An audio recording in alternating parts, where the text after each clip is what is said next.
Welcome to my channel. Today journal entry questions paper ಪ್ರಾಬ್ಲಮ್ನ solve ಮಾಡ್ತಾ ಇದ್ದೀನಿ. So day ಒನ್ನಿಂದ ನಾನು ಹೇಳ್ಕೊಂಡ್ಬಂದಿದ್ದೀನಿ ಜರ್ನಲ್ ಎಂಟ್ರಿ ಸಾಲ್ವ್ ಮಾಡಬೇಕು ಅಂತ ಅಂದರೆ 9 ಈಸಿ ಸ್ಟೆಪ್ಸ್ ಏನು ಮಾಡಬೇಕು. 9 ಈಸಿ ಸ್ಟೆಪ್ಸ್ನ ನಾವೇನು ಮಾಡಬೇಕು ಕಲ್ತ್ಕೊಂಡಿರಬೇಕು. ಸೊ ಇದು ಕಲ್ತ್ಕೊಂಡಿದ್ರೆ ಮಾತ್ರ ನೀವೇನು ಮಾಡೋಕ್ಕೆ ಸಾಧ್ಯ, ಪ್ರಾಬ್ಲಮ್ನ ನೀವು ಸಾಲ್ವ್ ಮಾಡೋಕ್ಕೆ ಸಾಧ್ಯ. ಸೊ ಇವತ್ತಿನ ವಿಡಿಯೋದಲ್ಲಿ ಟೋಟಲ್ 2 ಪ್ರಾಬ್ಲಮ್ನ ಸಾಲ್ವ್ ಮಾಡಿದ್ದೀನಿ. ಎರಡನ್ನೂ ಸಹ ಕ್ವಶನ್ ಪೇಪರ್ ಪ್ರಾಬ್ಲಮ್ಸ್. ಓಕೆನಾ. ಸೊ ಫಸ್ಟ್ ಕ್ವಶನ್ ಓದೋದ್ರಲ್ಲಿ first journalise the following transaction in the books of Rahul ಅಂತ ಇದೆ. ಮಾರ್ಚ್ 2018. ಸೊ ಜಸ್ಟ್ ಒಂದು 12 ಎಂಟ್ರೀಸ್ನ ಕೊಟ್ಟಿದ್ದೀನಿ. ಸೊ ಡೈರೆಕ್ಟ್ಲಿ ನಾವು ಸ್ಟಾರ್ಟ್ ಮಾಡೋದು. First journalise the following transaction in the books of Rahul ಅಂತ ಅಂದಾಗ ನಾವು ಯಾವ ಥರ ಹೆಡ್ಡಿಂಗ್ ಹಾಕಬೇಕು ನೋಡಿ. Journal entry in the books of mister Rahul. So ನಾನು ಪ್ರತಿಯೊಂದು ಕ್ಲಾಸಲ್ಲಿ ಎಕ್ಸ್ಪ್ಲೈನ್ ಮಾಡ್ತಾ ಇದ್ದೀನಿ ಯಾವ ಥರ ಹೆಡ್ಡಿಂಗ್ ಹಾಕಬೇಕು, ದೆನ್ ಯಾವ ಥರ ಕಾಲಮ್ ಹಾಕಬೇಕು ಅಂದ್ಕೊಂಡು. ನೋಡಿ ಇಲ್ಲಿ ಇನ್ the books of Rahul. So ನಾವೇನು ಮಾಡಬೇಕು, journal entry in the books of mister Rahul ಅಂತ ಬರೀಬೇಕು. ಸೊ ಕಾಲಮ್ ಯಾವ ಥರ ಬರೀಬೇಕು ಅಲ್ವಾ. ನೋಡಿ date, particular, LF, debit, credit. So date ಅಂತಂದಾಗ ನಿಮಗೆ ಏನು ಡೇಟ್ ಇದೆ ಆ ಡೇಟ್ನಲ್ಲಿ ಮೆನ್ಷನ್ ಮಾಡಿ. ಪರ್ಟಿಕ್ಯುಲರ್ ಅಂತಂದಾಗ ನಿಮಗೆ ಏನು ಎಂಟ್ರೀಸ್ ಇದೆ ಅದನ್ನು ನೀವು ಪರ್ಟಿಕ್ಯುಲರ್ನ ಕಾಲಮಲ್ಲಿ ಹಾಕಿ. ಎಲ್ ಎಫ್ ಅಂದ್ರೇನು, ಲೆಡ್ಜರ್ ಫೋಲಿಯೋ. ಇಲ್ಲೇನಿಲ್ಲ, ಜಸ್ಟ್ ಟ್ರಾನ್ಸಾಕ್ಷನ್ ಏನಾದ್ರು ನಂಬರ್ ಏನಾಯಿತು ಅಂತ ಅಂದರೆ ಸೊ ಆ ನಂಬರ್ನ ಮೆನ್ಷನ್ ಮಾಡಬೇಕಾಗುತ್ತೆ. ಬಟ್ ಆಲ್ಮೋಸ್ಟ್ ಯಾವುದು ಪ್ರಾಬ್ಲಮಲ್ಲಿ ಬರಲ್ಲ, ಜಸ್ಟ್ ನೀವು ಅದು ಫಾಲೋ ಮಾಡಲೇಬೇಕಾಗುತ್ತೆ. ದೆನ್ ಡೆಬಿಟ್ ಅಂತ ಕಾಲಮು, ದೆನ್ ಕ್ರೆಡಿಟ್ ಅಂತ ಕಾಲಮ್. ಓಕೆನಾ. Shall we start now. Okay. So first question ನೋಡಿ. Rahul started business with cash, that is 40,000, check rupees 60,000 and a building valued at rupees 5 lakh. So ಇಲ್ಲಿ ಏನು ಮಾಡ್ತಾ ಇದ್ದಾನೆ, ರಾಹುಲ್ ಅನ್ನೋನು ಬಿಸ್ನೆಸ್ನ start ಮಾಡ್ತಾ ಇದ್ದಾನೆ. ಸೊ ಯಾವ್ದ್ರ ಮುಖಾಂತರ ನೋಡಿ, ಅವ್ನು ಫಸ್ಟ್ ಕ್ಯಾಶ್ 40,000 ತಗೊಬಂದಿದ್ದಾನೆ. ಚೆಕ್ ಅಂತ ಅಂದ್ರೆ ಏನು ನೋಡಿ, ಅವನು ಚೆಕ್ ತಗೊಬಂದಿದ್ದಾನೆ. ಸೊ ಇವಾಗ ಚೆಕ್ನ ಎಲ್ಲಿ ವಿತ್ಡ್ರಾ ಮಾಡ್ತೀವಿ ನಾವು, ಚೆಕ್ ಅಂತ ತಕ್ಷಣ ಬ್ಯಾಂಕ್ ಅಂತ ಬರಬೇಕು. ಹಾಗಾದ್ರೆ ಬ್ಯಾಂಕಲ್ಲಿ ಎಷ್ಟಿದೆ ಇವಾಗ, ದಟ್ ಇಸ್ 60,000 ಇದೆ. ಆ್ಯಂಡ್ ಆ ಬಿಲ್ಡಿಂಗ್ ವ್ಯಾಲ್ಯೂ ಎಷ್ಟು ರೂಪಾಯಿ ಇದೆ, ದಟ್ ಈಸ್ 5 lakh. ಸೊ ಹಾಗಾದ್ರೆ ಎಂಟ್ರಿ ಯಾವ ಥರ ಪಾಸ್ ಮಾಡಬೇಕು. ಓಕೆನಾ. ಸೊ ನೋಡಿ ದಟ್ಸ್ ಅ ಫಸ್ಟ್ ಎಂಟ್ರಿ. ನೋಡಿ ಲಾಸ್ಟ್ ಕ್ಲಾಸಲ್ಲಿ ಹೇಳಿದ್ದೀನಿ, started business with cash. Started business ಅಂದ ತಕ್ಷಣ ಅವ್ರು ಏನೇನು ತೊಗೊಂಬಂದಿದ್ದಾರೆ ಅದೆಲ್ಲ ಅಸೆಟ್ಸ್ನ ನಾವು ಎಲ್ಲಿ ಬರೀಬೇಕು, ಡೆಬಿಟಲ್ಲಿ ಬರೀಬೇಕು. ನೋಡಿ ಕ್ಯಾಶ್ ಅಕೌಂಟ್, ಇಲ್ಲಿ ಏನು ತಂದಿದ್ದಾರೆ, ಕ್ಯಾಶ್ ಅಕೌಂಟ್ ತಂದಿದ್ದಾರೆ, ದಟ್ ಈಸ್ 40,000. ದೆನ್ ಚೆಕ್ ಅಂದ ತಕ್ಷಣ ಅದೇನಂತ ಬರೀಬೇಕು ನಾವು, ಬ್ಯಾಂಕ್ ಅಕೌಂಟ್ ಅಂತ ಬರೀಬೇಕು. ಅದನ್ನು ಡೆಬಿಟಲ್ಲಿ ಬರೀತಾ ಇದೀವಿ. ಎಷ್ಟಿದೆ, 60,000 ಇದೆ. ನೆಕ್ಸ್ಟ್ ಬಿಲ್ಡಿಂಗ್ ಎಷ್ಟಿದೆ, ದಟ್ ಇಸ್ 5 lakh, ಅದನ್ನು ಡೆಬಿಟಲ್ಲಿ. ಸೊ ಇಷ್ಟನ್ನು ನಾವು ಟೋಟಲ್ ಮಾಡಿ ಏನಂತ ಬರೀಬೇಕು ನಾವು, ಟು ಕ್ಯಾಪಿಟಲ್ ಅಕೌಂಟ್ ಅಂತ ಬರೀಬೇಕು. ಓಕೆನಾ. ಸೊ ಮೊದಲನೇ ಎಂಟ್ರಿ ಏನು, Rahul started business with cash. ನೋಡಿ ಏನೇನು ತಗೊಂಡಿದ್ದಾನೆ, ಕ್ಯಾಶ್ ತಂದಿದ್ದಾನೆ, ದೆನ್ ಚೆಕ್ ತಂದಿದ್ದಾನೆ, ದೆನ್ ದ ಬಿಲ್ಡಿಂಗ್ ತಗೊಬಂದಿದ್ದಾನೆ. ಸೊ ಇದು ಫಸ್ಟ್ ಎಂಟ್ರಿ. ಹಾಗಾದರೆ ಸೆಕೆಂಡ್ ಎಂಟ್ರಿ ನೋಡಿ. ಸೊ ಇಲ್ಲಿ ಡಿಫ್ರೆಂಟ್ ಆಗಿದೆ ಇವತ್ತು ಪ್ರಾಬ್ಲಮ್ಸ್. ನೋಡಿ ಇಲ್ಲಿ second entry, that is purchase goods amounting to rupees 2 lakh, out of which goods, that is 1,80,000, were purchased on credit from Deepak. ನೋಡಿ ಇಲ್ಲಿ ಸೆಂಟೆನ್ಸ್ ಯಾವ ಥರ ಇದೆ ನೋಡಿ. ಪರ್ಚೇಸ್ ನೋಡಿ, ಪರ್ಚೇಸ್ ಅಂತ ತಕ್ಷಣ ನಾವು ಅದನ್ನ ಎಲ್ಲಿ ಬರೀಬೇಕು, ನಾವು ಡೆಬಿಟ್ ಅಲ್ಲಿ ಬರೀಬೇಕು. ಇಲ್ಲಿ ಪರ್ಚೇಸ್ ಗೂಡ್ಸ್, ಇಲ್ಲಿ ಯಾವ ಗೂಡ್ಸ್ ಅಂತ ಮೆನ್ಷನ್ ಮಾಡಿಲ್ಲ. ಸೊ ಹಾಗಾಗಿ ನಾವೇನ್ ಮಾಡ್ತೀವಿ, ಇವಾಗ ಸೆಕೆಂಡ್ ಎಂಟ್ರಿ ನಾವು ಪರ್ಚೇಸ್ ಅಕೌಂಟ್ ಅಂತ ಬರಿತೀವಿ. ಏನಂತ ಬರಿತೀವಿ second entry, purchase. Actually purchase ಅಂತ ತಕ್ಷಣ ಎಲ್ಲಿ ಬರೀಬೇಕು ನೋಡಿ, ಪರ್ಚೇಸ್ ಅಂತ ತಕ್ಷಣ ಎಲ್ಲಿ ಬರೀಬೇಕು, ಡೆಬಿಟ್ ಅಲ್ಲಿ ಬರೀಬೇಕು. ಸೊ ಹಾಗಾಗಿ ಪರ್ಚೇಸ್ ಅಕೌಂಟ್ ನಾವು ಡೆಬಿಟ್ ಅಲ್ಲಿ ಬರಿತಾ ಇದೀವಿ. ಎಷ್ಟು ಗೂಡ್ಸ್ ನ ಪರ್ಚೇಸ್ ಮಾಡ್ತಿರೋದನ್ನು, 2 lakh ನಾನು ಪರ್ಚೇಸ್ ಮಾಡ್ತಾ ಇದ್ದಾನೆ ಅಲ್ವಾ. ಅದ್ರಲ್ಲಿ ಏನಾಗಿದೆ, out of which goods, that is 1,80,000 where purchase credit from Deepak. ಅವ್ನು ಏನ್ ಮಾಡ್ತಾ ಇದ್ದಾನೆ ನೋಡಿ, ಕ್ರೆಡಿಟ್ ಪರ್ಚೇಸ್ ಮಾಡ್ತಾ ಇದ್ದಾನೆ. ಯಾರ ಹತ್ರ ಕ್ರೆಡಿಟ್ ಪರ್ಚೇಸ್ ಮಾಡ್ತಾ ಇರೋದು, ದೀಪಕ್ ಹತ್ರ ಕ್ರೆಡಿಟ್ ಪರ್ಚೇಸ್ ಮಾಡ್ತಾನೆ. ನೋಡಿ ಟೋಟಲ್ ಪರ್ಚೇಸ್ ಮಾಡಿರೋದು 2 lakh. ಅದರಲ್ಲಿ ದೀಪಕ್ ನೋಡಿ ಪರ್ಚೇಸ್ ಅಕೌಂಟ್ ನ ಯಾವತ್ತೆಲ್ಲ ಬರೀಬೇಕು ನಾವು, ಡೆಬಿಟ್ ಅಲ್ಲಿ ಬರೀಬೇಕು. ಆದ್ರೆ ಇನ್ನೊಂದು ಎಂಟ್ರಿ ನೋಡಿ, ದೀಪಕ್. ಯಾಕೆ ನಿಮ್ ಕ್ವಶನ್ ಏನಿದೆ, ನೇಮ್ ಇದೆ. ನಾನು ಆಲ್ರೆಡಿ ಲಾಸ್ಟ್ ಕ್ಲಾಸ್ ಹೇಳ್ಕೊಂಡು ಬರ್ತಾ ಇದ್ದೀನಿ, ಪರ್ಚೇಸ್ ನ ಡೆಬಿಟ್ ಅಲ್ಲಿ ಬರೀರಿ. ರಿಮೈನಿಂಗ್ ಕ್ವಶನ್ ಅಲ್ಲಿ ಕ್ಯಾಶ್ ಅಂತ ಇದೆಯಾ ಅಥವಾ ನೇಮ್ ಇದೆಯಾ ನೋಡಿ. ಇಲ್ಲಿ ನೇಮ್ ಇದೆ, ಆದ್ರೆ ಅವ್ನು ಎಷ್ಟು ಕ್ರೆಡಿಟ್ ಪರ್ಚೇಸ್ ಮಾಡಿದ್ದಾನೆ, 1,80,000. That's very important. ಹಾಗಾದ್ರೆ ನೋಡಿ ಫಸ್ಟ್ ಪರ್ಚೇಸ್ ಅಕೌಂಟ್ ನ ನಾವು 2 lakh ಅಂತ ಬರೀತೀವಿ. Deepak, that is a credit transaction. ಎಷ್ಟು ಕ್ರೆಡಿಟ್ ಟ್ರಾನ್ಸಾಕ್ಷನ್ ಮಾಡಿರೋದು, ಕ್ರೆಡಿಟ್ ಪರ್ಚೇಸ್ ಮಾಡಿರೋದು, that is 1,80,000. And the difference is that is 20,000, that is a cash purchase. ಓಕೆನಾ. ಸೊ ಇಲ್ಲೇನಂತ ಅರ್ಥ ಮಾಡ್ಕೋಬೇಕು, ಟೋಟಲ್ ಪರ್ಚೇಸ್ ಮಾಡಿರೋದು 2 lakh, ಅದರಲ್ಲಿ ಕ್ರೆಡಿಟ್ ಪರ್ಚೇಸ್ ಆಗಿರೋದು ಎಷ್ಟು, 1,80,000. The remaining is that is a cash purchasing. ಓಕೆನಾ. ಸೊ ಅದನ್ನ ಯಾವ ತರ ಎಂಟ್ರಿ ಸಾಲ್ವ್ ಮಾಡಬೇಕು ಅಂತ ನೋಡ್ಕೊಳ್ಳಿ. This is a different method ಈ ಪ್ರಾಬ್ಲಮ್ ಬಂದಿರುವಂಥದ್ದು. So next question, sold goods to Ramesh, sold goods to Ramesh ಅಂತ ಇದೆ. ನೋಡಿ, ಸೋಲ್ಡ್ ಅಂತ ತಕ್ಷಣ ನಾವು ಅದೇನು ಬರೀಬೇಕು, ಸೇಲ್ಸ್ ಅಂತ ಬರೀಬೇಕು. ಅದು ಯಾವತ್ತು ಎಲ್ಲಿ ಬರೀಬೇಕು ನಾವು, ಕ್ರೆಡಿಟ್ ಅಲ್ಲಿ ಬರೀಬೇಕು. ನೋಡಿ ಎಲ್ಲಿ ಬರೀಬೇಕದು, ನೋಡಿ ಸೇಲ್ಸ್ ಅಂತ ತಕ್ಷಣ ನಾವು ಎಲ್ಲಿ ಬರೀಬೇಕು, ಕ್ರೆಡಿಟ್. ನೋಡಿ ಇಲ್ಲಿ ಟು ಸೇಲ್ಸ್ ಅಕೌಂಟ್ ಅಂತ ಬರೆದ್ವಿ. ಹಾಗಾದ್ರೆ ನೀವು ಕ್ವಶನ್ ಅಲ್ಲಿ ನೋಡಿ, ಸೋಲ್ಡ್ ಗೂಡ್ಸ್ ಟು ರಮೇಶ್, ನೀವು ಕ್ವಶನ್ ಅಲ್ಲಿ ರಮೇಶ್ ಅಂತ ಇದೆಯಾ ಅಥವಾ ಕ್ಯಾಶ್ ಅಂತ ಇದೆಯಾ. ನೋಡಿ ಸೋಲ್ಡ್ ಅಂತ ತಕ್ಷಣ ಏನ್ ಬರೀಬೇಕು, ಸೇಲ್ಸ್ ಅಂತ ಎಲ್ಲಿ ಬರೀಬೇಕು, ಕ್ರೆಡಿಟ್. ಡೈರೆಕ್ಟ್ ಆಗಿ ಟು ಸೇಲ್ಸ್ ಅಂತ ಬರೀರಿ. ನಿನ್ನ ಕ್ವಶನ್ ಅಲ್ಲಿ ಕ್ಯಾಶ್ ಅಂತ ಇದೆ, ಕ್ಯಾಶ್ ಅಂತ ಬರೀರಿ. ಅಥವಾ ಯಾವ್ದಾದ್ರು ನೇಮ್ ಇತ್ತು ಅಂದ್ರೆ ನೇಮ್ ಅಂತ ಬರೀರಿ. ಸೊ ಇಲ್ಲಿ ಏನಿದೆ ಇವಾಗ ರಮೇಶ್ ಅಂತ ಇದೆ. ಸೊ ರಮೇಶ್ ನ ಡೆಬಿಟ್ ಅಲ್ಲಿ ಬರೀತಾ ಇದೀವಿ. ಆಸ್ ಇಟ್ ಈಸ್ ಸೇಲ್ಸ್ ನ ನಾವೆಲ್ಲಿ ಬರ್ತೀವಿ, ಕ್ರೆಡಿಟ್. ಏನಿದೆ ಅದು 1,60,000, ಒಂದು ಡೆಬಿಟ್ ಅಲ್ಲಿ ಒಂದು ಅಮೌಂಟ್, ಕ್ರೆಡಿಟ್ ಅಲ್ಲಿ ಒಂದು ಅಮೌಂಟ್ ಬರ್ದಿದೀವಿ. ಓಕೆನಾ. Then next very important, next ನೋಡಿ, received a cheque for rupees 1,50,000 from Ramesh in full settlement of his account. 100ಗೆ 200% ಈ ಎಂಟ್ರಿ ಬಂದೇ ಬರ್ತದೆ ನಿಮ್ಮ ಎಕ್ಸಾಮ್ ಅಲ್ಲಿ. ಸರಿನಾ. ಇದು ಇದು ರಿಸೀವ್ಡ್ ಆಗ್ಬೋದು ಅಥವಾ ಪೇಡ್, ಇವೆರಡು ಎಂಟ್ರಿಲಿ ಯಾವ್ದಾದ್ರು ಒಂದು ಏನಾಗ್ತದೆ ನಿಮ್ಗೆ ಎಕ್ಸಾಮ್ ಬಂದೇ ಬರುತ್ತೆ. ಸೊ ನಾನು ಡೇ 1 ಅಲ್ಲೂ ಅಷ್ಟೇ ನಾನು ಪಾರ್ಟ್ 1 ಆರ್ ಪಾರ್ಟ್ 2 ವಿಡಿಯೋ ಮಾಡೋಳು ಎಕ್ಸ್ಪ್ಲೈನ್ ಮಾಡಿದ್ದೀನಿ, ಇದು ಬಂದೇ ಬರುತ್ತೆ ಅಂತ ಹೇಳಿದ್ದೀನಿ. ಓಕೆನಾ. ಹಾಗಾದ್ರೆ ಬನ್ನಿ ಎಕ್ಸ್ಪ್ಲೈನ್ ನೋಡೋದು ಇವಾಗ. So received cheque for rupees 1,56,000 from Ramesh in full settlement of his account. ನೋಡಿ ರಿಸೀವ್ಡ್ ಅಂತ ಇದೆ, ವೆರಿ ಸಿಂಪಲ್ ಆಗಿ ಅರ್ಥ ಮಾಡ್ಕೊಳ್ಳಿ. ರಿಸೀವ್ಡ್ ಅಂತ ತಕ್ಷಣ ಅದೆಲ್ಲಿ ಬರೀಬೇಕು, ಕ್ರೆಡಿಟ್. ಅಂದ್ರೆ ಯಾರ ಹತ್ರ ರಿಸೀವ್ ಮಾಡ್ಕೋತಾ ಇದೀವಿ ನಾವು, ರಮೇಶ್. ಸೊ ಹಾಗಾದ್ರೆ ನಾವೇನ್ ಮಾಡ್ತಾ ಇದೀವಿ, ನೋಡಿ ರಿಸೀವ್ಡ್ ಅಂತ ತಕ್ಷಣ, ರಿಸೀವ್ಡ್ ಅಂತ ತಕ್ಷಣ ಎಲ್ಲಿ ಬರೀಬೇಕು, ಅದು ಕ್ರೆಡಿಟ್ ಅಲ್ಲಿ ಬರೀಬೇಕು. ನೋಡಿ ಟು ರಮೇಶ್, ರಮೇಶ್ ಹತ್ರ ಎಷ್ಟು ರಿಸೀವ್, ನೋಡಿ ರಮೇಶ್ ಅಕೌಂಟ್. ಸೊ ಅಮೌಂಟ್ ನೋಡಿ 1,60,000. ಇದು ಹೆಂಗ್ ಬಂತು, ಸ್ವಲ್ಪ ವೇಟ್ ಮಾಡಿ. ನೋಡಿ ಇಲ್ಲಿ ರಿಸೀವ್ಡ್ ಎಷ್ಟು ರಿಸೀವ್ ಮಾಡ್ಕೋತಿರೋದು, 1,56,000. ನೋಡಿ ನೋಡಿ ಇಲ್ಲಿ ಚೆಕ್ ಅಂತ ಬಂದಿದೆ. ಸೊ ಚೆಕ್ ಅಂತ ತಕ್ಷಣ ನಾವೇಂತ ಬರೀಬೇಕು, ಬ್ಯಾಂಕ್ ಅಕೌಂಟ್. ನೋಡಿ ಬ್ಯಾಂಕ್ ಅಕೌಂಟ್ ಅಲ್ಲಿ ಎಷ್ಟು ರಿಸೀವ್ ಮಾಡ್ಕೋತೀನಿ, 1,56,000. ಆದ್ರೆ ರಮೇಶ್ ಅನ್ನೋ ಒಂದು ಟೋಟಲ್ ಅಮೌಂಟ್ ಎಷ್ಟಿದೆ, 1,60,000 ಇದೆ. ಅಬೌಟ್ ಟ್ರಾನ್ಸಾಕ್ಷನ್ ನೋಡಿದಾಗ ಅಲ್ಲಿ 1,66,000 ಇದೆ, 1,60,000 ಇದೆ. ಅದರಲ್ಲಿ ರಿಸೀವ್ ಮಾಡ್ಕೋತಿರೋದು ಎಷ್ಟು, 1,56,000. ಆದ್ರೆ ಆ ಡಿಫ್ರೆನ್ಸ್ ಅಮೌಂಟ್ ನ ನಾವೇನಂತ ಕರಿತೀವಿ, ದಟ್ ಈಸ್ ಡಿಸ್ಕೌಂಟ್ ಅಲೌಡ್ ಅಂತ ಕರಿತಾ ಇದೀವಿ. ಅವ್ನಿಗೇನಾಯ್ತು ಇವಾಗ, ಡಿಸ್ಕೌಂಟ್ ಸಿಕ್ತು ಇವಾಗ. ಸೊ ಅದೆಷ್ಟಿದೆ, 4,000. ಸೊ ಹಾಗಾದ್ರೆ ಟೋಟಲ್ ಎಷ್ಟಾಯ್ತು, ದಟ್ ಈಸ್ 1,60,000. ಇನ್ನೊಂದ್ಸತಿ ಎಕ್ಸ್ಪ್ಲೈನ್ ಮಾಡ್ತೇವೆ ನೋಡಿ. ರಿಸೀವ್ಡ್ ಅಂತ ತಕ್ಷಣ, ರಿಸೀವ್ಡ್ ಅಂತ ತಕ್ಷಣ ಎಲ್ಲಿ ಬರೀಬೇಕು, ಕ್ರೆಡಿಟ್ ಅಲ್ಲಿ ಬರೀಬೇಕು. ಯಾರ ಹತ್ರ ರಿಸೀವ್ ಮಾಡ್ಕೋತಾ ಇದೀವಿ ನಾವಿಲ್ಲಿ, ರಮೇಶ್. ಸೊ ರಮೇಶ್ ನಾವು ಎಲ್ಲಿ ಬರೀಬೇಕು, ನಾವು ಕ್ರೆಡಿಟ್ ಅಲ್ಲಿ ಬರೀಬೇಕು. ನೋಡಿ to Ramesh account. So amount ಯಾವ ತರ ಮಾಡೋದು, ನೋಡಿ ಎಷ್ಟು ರಿಸೀವ್ ಮಾಡ್ಕೋತಾ ಇದಾರೆ, 1,50,000. ಚೆಕ್ ಅಂತ ತಕ್ಷಣ ಏನ್ ಮಾಡ್ಬೇಕು, ಬ್ಯಾಂಕ್ ಅಲ್ವಾ. ಅಲ್ಲಿ ಚೆಕ್ ಅಂತ ಇರ್ಲಿಲ್ಲ ಅಂದ್ರೆ ನಾವ್ ಇಲ್ಲೇನಂತ ಹಾಕೋಬಹುದಾಯ್ತು, ಕ್ಯಾಶ್ ಅಂತ ಬರೀಬಹುದಾಯ್ತು. ಬಟ್ ಚೆಕ್ ಅಂತ ಬಂದಾಗ ಅದು ಕಂಪಲ್ಸರಿ ನಾವೇನಂತ ಬರೀಬೇಕು, ಬ್ಯಾಂಕ್ ಅಕೌಂಟ್ ಅಂತ ಬರೀಬೇಕು. ನೋಡಿ ಬ್ಯಾಂಕ್ ಅಕೌಂಟ್ ಎಷ್ಟಿದೆ, 1,56,000 ಇದೆ.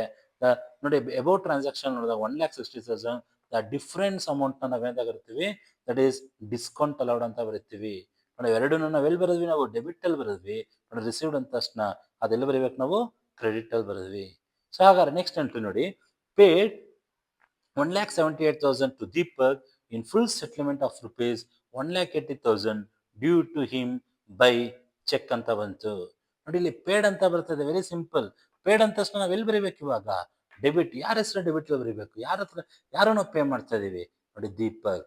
ನೋಡಿ ಪೇಡ್ ಅಂತ ತಕ್ಷಣ ನಾವೇನ್ ಮಾಡಬೇಕು, ಡೆಬಿಟ್ ಅಲ್ವಾ. ನೋಡಿ ಈಗ ಪೇಡ್ ಅಂತ ತಕ್ಷಣ ನೋಡಿ ಇವಾಗ ನಾವು ದೀಪಕ್ ಅಲ್ವಾ, ದೀಪಕ್ ನಾವು ಎಲ್ಲಿ ಬರೆದಿದ್ದೇವೆ, ಡೆಬಿಟ್ ಅಲ್ಲಿ ಬರೆದಿದ್ವಿ. ನೋಡಿ ಇಲ್ಲೂ ಅಷ್ಟೇ 1,78,000 ನಾವೇನ್ ಮಾಡ್ತಾ ಇದೀವಿ, ಬೈ ಚೆಕ್. ಚೆಕ್ ಅಂತ ತಕ್ಷಣ ನೋಡಿ ನಾವೇನ್ ಮಾಡ್ತಾ ಇದೀವಿ, ಟು ಬ್ಯಾಂಕ್ ಅಕೌಂಟ್. ಎಷ್ಟು ಪೇ ಮಾಡ್ತಾ ಇದೀವಿ, 1,78,000. ಟೋಟಲ್ ಅಮೌಂಟ್ ಎಷ್ಟಿದೆ, 1 ಲ್ಯಾಕ್. ನಾವು ಟೋಟಲ್ ಪೇ ಮಾಡ್ತಾ ಇರೋದು ಎಷ್ಟು, 1,80,000. ಅದ್ರಲ್ಲಿ ನಾವು ಪೇ ಮಾಡ್ತಾ ಇರೋದು 1,78,000. ಡಿಸ್ಕೌಂಟ್ ರಿಸೀವ್ ಆಗಿರೋದು ಎಷ್ಟು ನಮಗೆ ಈಗ, 2,000 ಅಲ್ವಾ. ಆಕ್ಚುಲ್ ಫುಲ್ ಸೆಟ್ಲ್ಮೆಂಟ್ ಮಾಡಿ ಅಂತ ಹೇಳಿರೋದು. ಆಕ್ಚುಲ್ ಒಂದು ಫುಲ್ ಸೆಟ್ಲ್ಮೆಂಟ್ ಎಷ್ಟಿರೋದು, 1,80,000. ಬಟ್ ವಿ ಆರ್ ಪೇಯಿಂಗ್, ಎಷ್ಟು ಪೇ ಮಾಡ್ತಾ ಇದೀವಿ, 1,78,000. The difference is that is 2,000. ಓಕೆನಾ. Then the last one, paid income tax ಅಲ್ವಾ. ಪೇಡ್ ಇನ್ಕಮ್ ಟ್ಯಾಕ್ಸ್ ಅಗೇನ್ ನೋಡಿ, ಪೇಡ್ ಅಂತ ತಕ್ಷಣ ನಾವೆಲ್ಲಿ ಬರೀಬೇಕು, ಡೆಬಿಟ್ ಅಲ್ಲಿ ಬರೀಬೇಕು. ಇಲ್ಲಿ ನೋಡಿ ಇನ್ಕಮ್ ಟ್ಯಾಕ್ಸ್ ಅಂತ ಅಂದಾಗ ಅದನ್ನ ಡ್ರಾಯಿಂಗ್ಸ್ ಅಕೌಂಟ್ ಅಂತ ಬರೆದಿದ್ದೀವಿ. ಯಾಕೆ ಇನ್ಕಮ್ ಟ್ಯಾಕ್ಸ್ ನಾವು ಡ್ರಾಯಿಂಗ್ಸ್ ಅಂತ ಬರೆದ್ವಿ, ದಟ್ಸ್ ವೆರಿ ಇಂಪಾರ್ಟೆಂಟ್. ನೋಡಿ ಇಲ್ಲಿ ಇನ್ಕಮ್ ಟ್ಯಾಕ್ಸ್ ಅಂತ ಅಂದಾಗ ಇಲ್ಲಿ ಪ್ರೊಪ್ರೈಟರ್ ಏನ್ ಮಾಡ್ತಾ ಇರೋದು, on the behalf of business ಅಲ್ಲಿ ಪ್ರೊಪ್ರೈಟರ್ ಏನ್ ಮಾಡ್ತಿದ್ದಾರೆ, ಪೇ ಮಾಡ್ತಾ ಇದಾರೆ ಇನ್ಕಮ್ ಟ್ಯಾಕ್ಸ್ ನ. ಸೊ ಹಾಗಾಗಿ ಯಾವಾಗ ನಾವು ಪ್ರೊಪ್ರೈಟರ್ ಅಂತ ಬಂದಾಗ that is A personal use ಆಗುತ್ತೆ. ಅದನ್ನ ನಾವೇನಂತ ಕರಿತೀವಿ, ಡ್ರಾಯಿಂಗ್ಸ್ ಅಂತ ಕರಿತಿದೀವಿ. ನೀವು ಇನ್ಕಮ್ ಟ್ಯಾಕ್ಸ್ ಅಂತ ಬರೆಯಕ್ಕೆ ಹೋಗ್ಬೇಡಿ.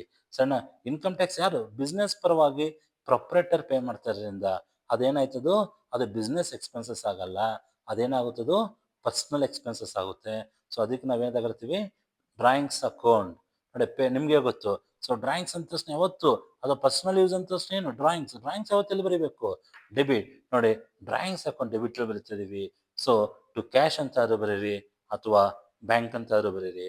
ಎಷ್ಟಿದೆ ಅಮೌಂಟು, ಒಂದು ಡೆಬಿಟ್ ಮತ್ತೆ ಕ್ರೆಡಿಟ್ ಅಲ್ಲಿ ಸೊ ಅಮೌಂಟ್ನ ಬರೀತಾ ಇದೀವಿ. ಸೊ ಇದು ಒಂದು ಕ್ವಶನ್ ಆದರೆ, ಸೊ ನೆಕ್ಸ್ಟ್ ಇನ್ನೂ ಒಂದು ಕ್ವಶನ್ ಇದೆ. ಏನಾಗಿದೆ, ಸೊ ನೆಕ್ಸ್ಟ್ ಇನ್ನೊಂದು question. So journalise the following transaction in the books of mister Harishankar ಅಲ್ವಾ. ನೋಡಿ ಇವತ್ತು ಇನ್ನೊಂದು ಕ್ವಶನ್. ಟೋಟಲಿ ಇವತ್ತು ಈ ವಿಡಿಯೋದಲ್ಲಿ ನಾವು 2 ಕ್ವಶನ್ ಪೇಪರ್ದು ಪ್ರಾಬ್ಲಮ್ ಸಾಲ್ವ್ ಮಾಡ್ತಾ ಇದ್ದೀವಿ. ನೋಡಿ ಒಂದು ಪ್ರೀವಿಯಸ್ ಕ್ವಶನ್ ಏನಿತ್ತು ಅದು ಈ ಕ್ವಶನ್ ಡಿಫ್ರೆಂಟ್ ಆಗಿದೆ. ಸೊ ನೀವು ಅದನ್ನು ಅರ್ಥ ಮಾಡ್ಕೋಬೇಕಾಗುತ್ತೆ. ಓಕೆನಾ. ಸೊ ನಾನು ಡೇ 1 ಅಲ್ಲೇ ಹೇಳಿದ್ದೀನಿ, ಟೋಟಲ್ 15 ಎಂಟ್ರೀಸ್ ತೋರಿಸಿದ್ದೀನಿ. ಆ 15 ಎಂಟ್ರೀಸ್ ಬಿಟ್ಟು ಯಾವುದೇ ರೀತಿಯಲ್ಲೂ ಕ್ವಶನ್ಸ್ ನಿಮಗೆ ಎಕ್ಸಾಮಲ್ಲಿ ಬರಲ್ಲ. ಸೊ ನಿಮ್ಮ ಒಂದು ಗ್ಯಾರಂಟಿಗೋಸ್ಕರ ನಾನು ಕ್ವಶನ್ ಪೇಪರ್ ಪ್ರಾಬ್ಲಮ್ನ ಸಾಲ್ವ್ ಮಾಡಿದ್ದೀನಿ. ಓಕೆನಾ. ನೋಡಿ journalise the following transaction in the books of mister Harishankar. So almost ಎಲ್ಲರಿಗೂ ಗೊತ್ತಾಗಿದೆ ಅನ್ಕೋತೀನಿ ಯಾವ ಥರ ಕಾಲಮ್ ಹಾಕ್ಬೇಕು ಇವಾಗ.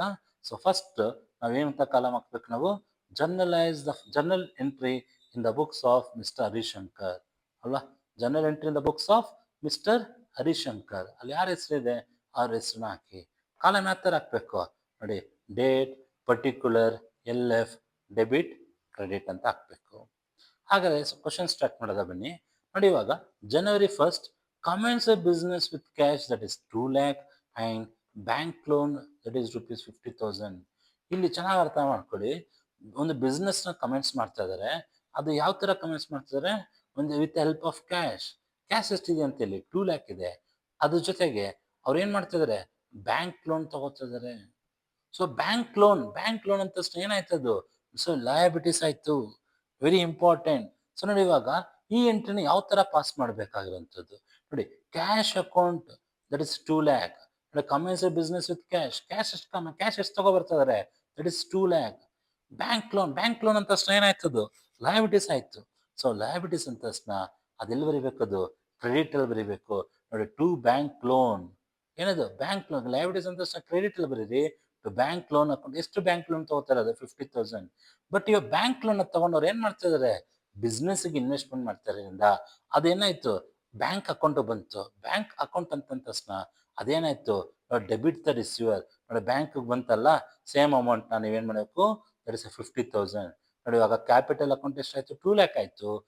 ಬ್ಯಾಂಕ್ ಲೋನ್ ಎಷ್ಟಾಯ್ತು, 50,000 ಆಯ್ತು. ಸೊ ಇದೊಂದು ಸ್ವಲ್ಪ ಎಂಟ್ರಿ ನೀವು ಚೆನ್ನಾಗಿ ಅರ್ಥ ಮಾಡ್ಕೊಳ್ಳಿ. ಓಕೆನಾ. Next goods purchase from Srinivas. ನೋಡಿ ಪರ್ಚೇಸ್ಡ್ ಅಂತ ಇದೆ, ಎಲ್ಲಿ ಬರೀಬೇಕು, ಡೆಬಿಟ್ ಅಲ್ಲಿ ಬರೀಬೇಕು. ಸೊ ಡೈರೆಕ್ಟ್ ಆಗಿ ಬರೀರಿ ಪರ್ಚೇಸ್ ಅಕೌಂಟ್. ನೋಡಿ ಪರ್ಚೇಸ್ ಅಕೌಂಟ್ ನಾನು ಯಾವತ್ತು ಎಲ್ಲಿ ಬರೀಬೇಕು, ಪರ್ಚೇಸ್ ಅಕೌಂಟ್ ಎಲ್ಲಿ ಬರೀಬೇಕು, ಡೆಬಿಟ್ ಅಲ್ಲಿ ಬರೀರಿ. ನಿನ್ನ ಕ್ವಶನ್ ಅಲ್ಲಿ ಕ್ಯಾಶ್ ಇದೆಯಾ ಅಥವಾ ಹೆಸರು ಇದೆಯಾ, ಹೆಸರು ಇದೆ, ಡೈರೆಕ್ಟ್ ನೀನು ಟು ಶ್ರೀನಿವಾಸ್ ಅಂತ ಬರೀತೀಯಾ. ನೆಕ್ಸ್ಟ್ ನೋಡಿ ಕ್ಯಾಶ್ ಸೇಲ್ಸ್. ನೋಡಿ ಕ್ಯಾಶ್ ಸೇಲ್ಸ್ ಅಂತ ಇದೆ, ಚೆನ್ನಾಗಿ ಅರ್ಥ ಮಾಡ್ಕೊಳ್ಳಿ. ಸೇಲ್ಸ್ ಅಂತ ಎಲ್ಲಿ ಬರೀಬೇಕು, ಕ್ರೆಡಿಟ್. ನೋಡಿ ಸೇಲ್ಸ್ ನಾನು ಎಲ್ಲಿ ಬರ್ದಿದ್ರೆ, ನೀವು ಕ್ರೆಡಿಟ್ ಬರ್ದಿದ್ದೀರಾ. ಸೊ ನಿನ್ನ ಕ್ವಶನ್ ಅಲ್ಲಿ ಕ್ಯಾಶ್ ಇದೆಯಾ, ಡೈರೆಕ್ಟ್ ಆಗಿ ಕ್ಯಾಶ್ ಬರಿ. ಅಥವಾ ನೇಮ್ ಇದ್ದೀರಾ, ಏನ್ ಬರೀಬೇಕಾಯ್ತು, ನಾವು ನೇಮ್ನ ಬರೀಬೇಕಾಯ್ತು. ಸೊ ಹಾಗಾದ್ರೆ ನೆಕ್ಸ್ಟ್ ಎಂಟ್ರಿ ನೋಡಿ ಏನಂತ ಇದೆ, ಕ್ಯಾಶ್ ಡೆಪಾಸಿಟೆಡ್ ಇನ್ ಬ್ಯಾಂಕ್. ಕ್ಯಾಶ್ ಡೆಪಾಸಿಟೆಡ್ ಇನ್ ಬ್ಯಾಂಕ್. ಏನಾಗ್ತಾ ಇದೆ ಇಲ್ಲಿ, ಕ್ಯಾಶ್ನ ನಾವು ಡೆಪಾಸಿಟ್ ಮಾಡ್ತಾ ಇದೀವಿ. ಎಲ್ಲಿ ಡೆಪಾಸಿಟ್ ಮಾಡ್ತಾ ಇದೀವಿ, ಬ್ಯಾಂಕ್. ಅದು ಏನಾಯ್ತು, ಯಾರು ರಿಸೀವ್ ಮಾಡ್ಕೊಂಡ್ರು ಇವಾಗ ಇಲ್ಲಿ, ಬ್ಯಾಂಕ್ನ ರಿಸೀವ್. ಬ್ಯಾಂಕ್ ಅವ್ರು ಏನ್ ಮಾಡಿದ್ರು, ಕ್ಯಾಶ್ನ ರಿಸೀವ್ ಮಾಡ್ಕೊತಾ ಇದಾರೆ. ಸೊ ಹಾಗಾದ್ರೆ ಬ್ಯಾಂಕ್ ಅಕೌಂಟ್ ನಾವೆಲ್ಲಿ ಬರೀತಿದೀವಿ, ಡೆಬಿಟ್ ಅಲ್ಲಿ ಬರೀತಿದೀವಿ. ಏನಾಯ್ತು, ಟು ಕ್ಯಾಶ್ ಅಕೌಂಟ್ ಅಲ್ವಾ. ಸೊ ಬ್ಯಾಂಕ್ ಏನಾಯ್ತು, ಇವಾಗ ಇಲ್ಲಿ ರಿಸೀವ್ ಮಾಡ್ಕೊತಾ ಇದಾರೆ ಅಲ್ವಾ. ಸೊ ಏನ್ ರಿಸೀವ್ ಮಾಡ್ಕೊತಾ ಇದೆ, ದಟ್ ಇಸ್ ಕ್ಯಾಶ್. ನೆಕ್ಸ್ಟ್ ನೋಡಿ ಚೆಕ್ ಗಿವನ್ ಟು ಶ್ರೀನಿವಾಸ್. ನೋಡಿ ಚೆಕ್ ಗಿವನ್. ಸೊ ಗಿವನ್ ಅಂದ್ರೆ ಅರ್ಥ ಮಾಡ್ಕೊಳ್ಳಿ. ಚೆಕ್ ಗಿವನ್ ಅಂತ ತಕ್ಷಣ, ಚೆಕ್ ಗಿವನ್ ಅಂತ ತಕ್ಷಣ ಅದು ಏನಂತ ಬರಬೇಕು, ನೋಡಿ ಪೇಡ್ ಅಲ್ವಾ. ಚೆಕ್ ಇಶ್ಯೂ ಆಗ್ಬೋದು ಅಥವಾ ಚೆಕ್ ಪೇಡ್ ಆಗ್ಬೋದು. ಯಾರು ಪೇ ಮಾಡ್ತಾ ಇದೀವಿ, ಅದು ಯಾರಿಗೆ ಇಶ್ಯೂ ಮಾಡ್ತಾ ಇದೀವಿ, ಯಾರಿಗೆ ಗಿವನ್, ಯಾರು ಕೊಡ್ತಾ ಇದೀವಿ, ನೋಡಿ ಶ್ರೀನಿವಾಸ್. ನೋಡಿ ಪೇಡ್ ಅಂತ ತಕ್ಷಣ ಎಲ್ಲಿ ಬರೀಬೇಕು, ಸೊ ಡೆಬಿಟ್ ಅಲ್ಲಿ ಬರೀಬೇಕು. ಚೆನ್ನಾಗಿ ಅರ್ಥ ಮಾಡ್ಕೊಳ್ಳಿ. ಯಾರು ಪೇ ಮಾಡ್ತಾ ಇದೀವಿ ನಾವು, ನೋಡಿ ಶ್ರೀನಿವಾಸ್ ಪೇ ಮಾಡ್ತಾ ಇದೀವಿ.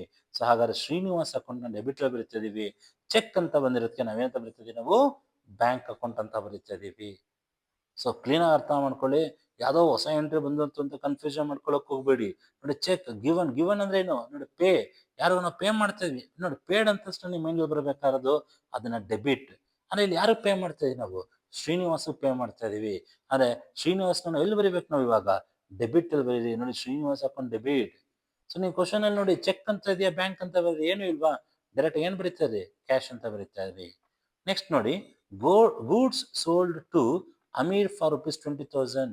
ನೋಡಿ ಸೋಲ್ಡ್ ಅಂತ ಇದೆ, ಸೋಲ್ಡ್ ಅಂತ ತಕ್ಷಣ ಏನದು ಸೇಲ್ಸ್, ಎಲ್ಲಿ ಬರಿಬೇಕು ಅದು ಕ್ರೆಡಿಟ್. ನೋಡಿ ಇಲ್ಲಿ ಆರಾಮಾಗಿ ನೀವು ಕ್ರೆಡಿಟ್ ನ ಸೇಲ್ಸ್, ಕ್ರೆಡಿಟ್ ನ ಕ್ರೆಡಿಟ್ ಅಲ್ಲಿ ನೀವೇಂತ ಬರೀಬೇಕು ನೋಡಿ, ಸೇಲ್ಸ್ ಅಕೌಂಟ್ ಅಂತ ಬರೀತಿದ್ದೀರಾ. ಸೊ ನೀವು ಕ್ವಶನ್ ಅಲ್ಲಿ ನೋಡಿ ಕ್ಯಾಶ್ ಇದೆಯಾ ಅಥವಾ ನೇಮ್ ಇದೆಯಾ, ನೋಡಿ ನೇಮ್ ಇದೆ ಅಮೀರ್ ಅಂತ, ಡೈರೆಕ್ಟ್ ಆಗಿ ನೀವು ಅಮೀರ್ ಅಂತ ಬರೀರಿ, ಅಮೀರ್ ಅಕೌಂಟ್ ನ ಡೆಬಿಟ್ ಅಲ್ಲಿ ಬರೀರಿ. ನೆಕ್ಸ್ಟ್ ನೋಡಿ, cheque received from Amir and deposited immediately into bank for rupees 19,500 in full settlement. ನೋಡಿ ರಿಸೀವ್ಡ್, ನೋಡಿ ಚೆಕ್ ರಿಸೀವ್ಡ್ ಅಂತ ಇದೆ. ಸೊ ರಿಸೀವ್ಡ್ ಅಂತ ತಕ್ಷಣ, ರಿಸೀವ್ಡ್ ಅಂತ ತಕ್ಷಣ ಎಲ್ಲಿ ಬರೀಬೇಕು, ಕ್ರೆಡಿಟ್ ಅಲ್ಲಿ ಬರೀಬೇಕು. ಇಲ್ಲಿ ಯಾರ ಹತ್ರ ರಿಸೀವ್ ಮಾಡ್ಕೊತಾ ಇದೀವಿ, ಅಮೀರ್. ಅಂದ್ರೆ ರಿಸೀವ್ಡ್ ಎಲ್ಲಿ ಬರೀಬೇಕು, ಕ್ರೆಡಿಟ್. ನೋಡಿ ಇಲ್ಲಿ ಅಮೀರ್ನ ನಾವ್ ಎಲ್ಲಿ ಬರೀಬೇಕು, ಇವಾಗ ನಾವು ಕ್ರೆಡಿಟ್ ಅಲ್ಲಿ ಬರೀತಾ ಇದೀವಿ, ಟು ಅಮೀರ್ ಅಕೌಂಟ್ ಅಲ್ವಾ. ನೋಡಿ ಇದನ್ನ ಚೆನ್ನಾಗಿ ಅರ್ಥ ಮಾಡ್ಕೊಳ್ಳಿ. Cheque received from Amir and deposited immediately into bank for rupees 19,500. ಯಾವಾಗ ನಾವು ರಿಸೀವ್ಡ್ ಅಂತ ಬಂತು ಅದನ್ನ ನಾವು ಕ್ರೆಡಿಟ್ ಅಲ್ಲಿ ಬರೀತಾ ಇದೀವಿ, ಯಾರ ಹತ್ರ ರಿಸೀವ್ ಮಾಡ್ಕೊತಾ ಇದೀವಿ, ಅಮೀರ್. ಅಮೀರ್ನ ನಾವು ಕ್ರೆಡಿಟ್ ಅಲ್ಲಿ ಬರ್ತಿದೀವಿ. ಹಾಗಾದ್ರೆ ಆ ಟೋಟಲ್ ಅಮೌಂಟ್ ಎಷ್ಟದು, ದಟ್ಸ್ ಅ ಬ್ಯಾಂಕ್ ಅಕೌಂಟ್, ನಾವು ಎಷ್ಟು ರಿಸೀವ್ ಮಾಡಿ 19,500. ಅದೇನಾಯ್ತು ನೋಡಿ, ಅಮೀರ್ ಎಷ್ಟಿದೆ ಟೋಟಲ್ ಅಮೌಂಟ್, ದಟ್ ಇಸ್ 20,000 ಇದೆ. ಅಂದ್ರೆ ಆ 20,000 ಅಲ್ಲಿ 19,500 ಏನಾಯ್ತು, ಆ 500 ಏನಾಯ್ತು, ಅದು ಡಿಸ್ಕೌಂಟ್ ಅಲೌಡ್ ಆಯ್ತು. ನೋಡಿ ಚೆನ್ನಾಗಿ ಅರ್ಥ ಮಾಡ್ಕೊಳ್ಳಿ, ಯಾವಾಗ ರಿಸೀವ್ಡ್ ಅಂತ ಬಂದಿರ್ತದೆ ಅವಾಗ ನಾವು ಬರೆಯುವಂಥದ್ದೇ ಡಿಸ್ಕೌಂಟ್ ಅಲೌಡ್. ಅದೇ ಏನಾದ್ರು ಪೇಡ್ ಅಂತ ಇದ್ರೆ ಆಗ ನಾವು ಡಿಸ್ಕೌಂಟ್ ರಿಸೀವ್ಡ್ ಅಂತ ಬರೀಬೇಕಾಗ್ತದೆ. ಸೊ ಇವೆರಡು ಎಂಟ್ರಿನ ನೀವು ಚೆನ್ನಾಗಿ ಅರ್ಥ ಮಾಡ್ಕೋಬೇಕು. Next, paid salary to accountant. ನೀವು ಯಾರ್ದಾದ್ರು ಪೇ ಮಾಡಿ, ನೋ ಪ್ರಾಬ್ಲಮ್. ಪೇಡ್ ಅಂತ ಇದೆಯಾ ನೋಡಿ, ಪೇಡ್ ಅಂತ ತಕ್ಷಣ ಎಲ್ಲಿ ಬರೀಬೇಕು, ಡೆಬಿಟ್ ಅಲ್ಲಿ ಬರೀಬೇಕು. ಇಲ್ಲಿ ಏನ್ ಪೇ ಮಾಡ್ತಾ ಇದೆಯಾ, ಸ್ಯಾಲ್ರಿ ಅಲ್ವಾ. ನೋಡು ಪೇಡ್ ಅಂತ ತಕ್ಷಣ ಡೆಬಿಟ್, ಇಲ್ಲಿ ಏನ್ ಪೇ ಮಾಡ್ತಾ ಇದೆಯಾ, ಸ್ಯಾಲ್ರಿ. ನೋಡಿ ಇಲ್ಲಿ ಸ್ಯಾಲ್ರಿ ಅಕೌಂಟ್ ಡೆಬಿಟ್ ಟು ಅಲ್ವಾ. ನಿನ್ನ ಕ್ವಶನ್ ಕಂಪ್ಲೀಟ್ ಆಗಿ ಓದಿ, ಕ್ಯಾಶ್ ಇದೆಯಾ ಅಥವಾ ಯಾರ್ದಾರ ನೇಮ್ ಇದೆಯಾ, ಅಲ್ಲಿ ಯಾರ್ದಾರ ನೇಮ್ ಇದ್ದೀರಾ ನೀವು ನೇಮ್ ಬರೀಬೇಕಾಯ್ತು. ಬಟ್ ಇಲ್ಲಿ ಅಕೌಂಟೆಂಟ್ ಅಂತ ಇದೆ, ಸೊ ನೇಮ್ ಇಲ್ಲ ಅದು. ಸೊ ಅದಕ್ಕೆ ನೀವೇನ್ ಬರೀಬೇಕು, ಕ್ಯಾಶ್ ಅಂತ ಬರೀತಾ ಇದ್ದೀರಾ. ನೋಡಿ ಪೇಡ್ ಅಂತ ತಕ್ಷಣ ಎಲ್ಲಿ ಬರೀಬೇಕು, ಡೆಬಿಟ್. ಏನ್ ಪೇ ಮಾಡ್ತಾ ಇದೀಯಾ ಅಲ್ಲಿ, ಸ್ಯಾಲ್ರಿ ಪೇ ಮಾಡ್ತಾ ಇದೀಯಾ, ಹಾಗಾಗಿ ಸ್ಯಾಲ್ರಿ ಅಕೌಂಟ್ ನಾವು ಡೆಬಿಟ್ ಅಲ್ಲಿ ಬರೀತಾ ಇದೀವಿ. Okay, then the last journal entry, paid interest on loan. ಏನಂತ ಇದೆ, paid interest on loan. Again paid ಅಂತ ಬಂದಿದೆ, ಪೇಡ್ ಅಂತ ತಕ್ಷಣ ಎಲ್ಲಿ ಬರೀಬೇಕು, ಡೆಬಿಟ್ ಅಲ್ಲಿ. ಇಲ್ಲಿ ಏನ್ ಪೇ ಮಾಡ್ತಾ ಇದೀಯಾ, ಇಂಟ್ರೆಸ್ಟ್ ಆನ್ ಲೋನ್. ನೀನ್ ಯಾವ್ದೋ ಒಂದು ಲೋನ್ ತಗೊಂಡಿದ್ಯಾ, ಅದಕ್ಕೆ ನೀನ್ ಏನ್ ಮಾಡ್ತಾ ಇದೀಯಾ, ಇಂಟ್ರೆಸ್ಟ್ ನ ಪೇ ಮಾಡ್ತಾ ಇದೀಯಾ. ನೋಡಿ ಪೇಡ್ ಅಂತ ತಕ್ಷಣ ಡೆಬಿಟ್. ನೋಡಿ last entry, interest on loan account debit to cash account ಅಂತ ಬರೀರಿ. ನೋಡಿ ಇಂಟ್ರೆಸ್ಟ್ ಆನ್ ಲೋನ್ ಅಲ್ವಾ, ಇಂಟ್ರೆಸ್ಟ್ ಆನ್ ಲೋನ್ ಅಂತಂದಾಗ ನೋಡಿ ಏನ್ ಮಾಡ್ತಿದ್ಯಾ, ಲೋನ್ಗೆ ನೀವು ಇಂಟ್ರೆಸ್ಟ್ ಪೇ ಮಾಡ್ತಾ ಇದೀಯಾ. ಸೊ ಪೇ ಮಾಡ್ತಾ ಇದೀಯ ಅಂತ ಎಲ್ಲಿ ಬರೀಬೇಕು, ಡೆಬಿಟ್. ನೋಡಿ interest on loan account debit. ಏನೂ ಇಲ್ಲ ಅಂತಂದ್ರೆ ಡೈರೆಕ್ಟ್ ಆಗಿ ಟು ಕ್ಯಾಶ್ ಅಕೌಂಟ್ ಅಂತ ಬರೀರಿ. So these are the very important problems. ಓಕೆನಾ. ಸೊ ಇಲ್ಲಿಗೆ ನಂದು ಜನರಲ್ ಎಂಟ್ರಿ ಚಾಪ್ಟರ್ನ ಕ್ಲೋಸ್ ಮಾಡ್ತೀನಿ. ಸೊ ನೆಕ್ಸ್ಟ್ ಕಮ್ಮಿಂಗ್ ವಿಡಿಯೋದಲ್ಲಿ ನಾನು ಹೊಸ ಚಾಪ್ಟರ್ನ ಸ್ಟಾರ್ಟ್ ಮಾಡ್ತೀನಿ. ನಿಮ್ಗೆ ಯಾರಿಗೆ ಏನೇ ಡೌಟ್ ಇತ್ತು ಅಂತಂದ್ರೂ ನೀವು ಕಮೆಂಟ್ ಮಾಡಿ, ನಾನು ಅದಕ್ಕೆ ನಾನು ಏನು ಮಾಡ್ತೀನಿ, ನಾನು ನಿಮಗೆ ರಿಪ್ಲೈ ಮಾಡ್ತೀನಿ. ಓಕೆನಾ. So thank you.